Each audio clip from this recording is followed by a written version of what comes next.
English बोलनी तो आ गई लेकिन बोला वो अच्छा नहीं लगता है ना। You know why? Because you have not worked on your pronunciations. क्या बोला मैंने? प्रोनाउंसिएशंस यानी किसी वर्ड को कैसे उच्चारण करते हैं, राइट?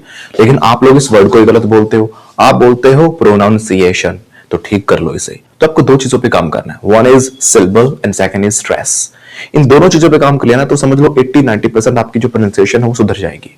अभी होते क्या है, सिलेबल का मतलब होता है किस जगह पे हम एक शब्द को तोड़ते हैं, राइट? जैसे मैंने बोला फोटोग्राफी, तो फोटोग्राफी दो इससे हो गए ना, यानी फोटो पे मैंने इस वर्ड को ब्रेक कर दिया, राइट? इसी को हम बोलते हैं सिलेबल। हमने बचपन से गलत तरीके से वर्ड्स को तोड़ा है, इसलिए हमारी प्रोनाउंसिएशन अच्छी नहीं लगती। जैसे कि मैंने एक वर्ड बोला अभी सिलेबल, इसको काफी लोग बोलते ही गलत है कि वर्ड को कहां तोड़ना चाहिए, इस वर्ड को ही गलत तरीके से प्रोनाउंस करते हैं। ये सिलेबल होता है, कुछ लोग इसको सिलेबल कहते हैं। इससे मिलता जुलता एक वर्ड है सिलेबस, सुना होगा ना स्कूलों में, आपने भी बोला होगा। सिलेबस या सिलेबस ऐसे बोलते हैं हम, सिलेबस नहीं, that is called syllabus. Syllabus, syllabus, जो इसमें अ है वो आधा अ है, हल्का सा, राइट? और किसी वर्ड को तोड़ना कहां होता है, उसको हमें तोड़ना होता है वोवल्स पे। कहां तोड़ना होता है? मुझे पता है आप भी इसको वोवल ही कहते हो, ये वोवल नहीं होता, दिस इज कॉल्ड वाउल्स। अब जैसे मैंने एक वर्ड बोला प्रेजेंट, प्रेजेंट दो जगहों पे तोड़ा। ई आया ना इसके अंदर, पी आर ई एक स्वर हो गया, तो यहां पे हमने तोड़ा। एस ई फिर से ई आया है, तो इसके अंदर दो सिलेबल्स हो गए।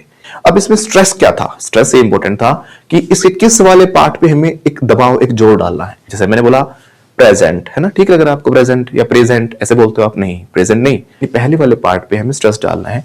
प्रेजेंट, प्रेजेंट, प्रेजेंट नहीं, प्रेजेंट। अब कमाल की बात क्या है, अगर हम दूसरे वाले पार्ट पे स्ट्रेस डालते तो मीनिंग कुछ और हो जाता है। अगर मैंने बोला प्रेजेंट, तो इस प्रेजेंट का मतलब होता है जो हम किसी को गिफ्ट देते, उपहार देते हैं। शी गॉट अ प्रेजेंट, यानी उसको एक उपहार मिला। मैं क्लास में प्रेजेंट हूं ना, तो प्रेजेंट नहीं हूं मैं, I am present, present, present.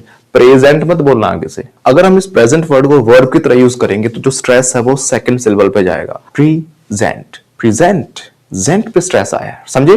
इसका मतलब हो जाएगा फिर कोई चीज प्रस्तुत करना, दिखाना, शो करना, प्रोड्यूस करना, राइट? जैसे कि मैं कोई नई सीरीज आपके सामने प्रोड्यूस कर रहा हूं, I am presenting a new episode. So if you want to enhance your pronunciations, so you have to work on two things. One is syllable and second is stress. And if you want to learn more such lessons, so you have to follow me. Hi, I'm Dr. Deepak Dharra, your English language trainer. Thank you very much.